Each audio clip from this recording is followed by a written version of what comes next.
Okay, good evening. This video is of a 4.2 metre star, so it's multicolour, 6 strands, and it's currently on static, so it does come with a controller.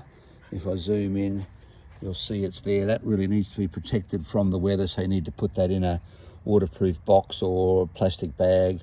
So if I press that, you'll see, stand back, so it's doing that waterfall effect.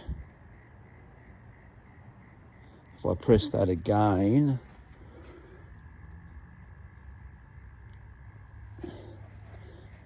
it's just increasing in speed.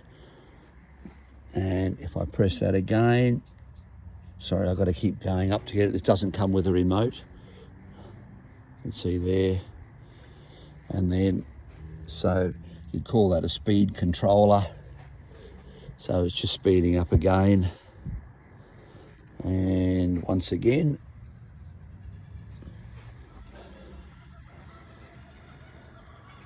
you get that nice waterfall flowing effect.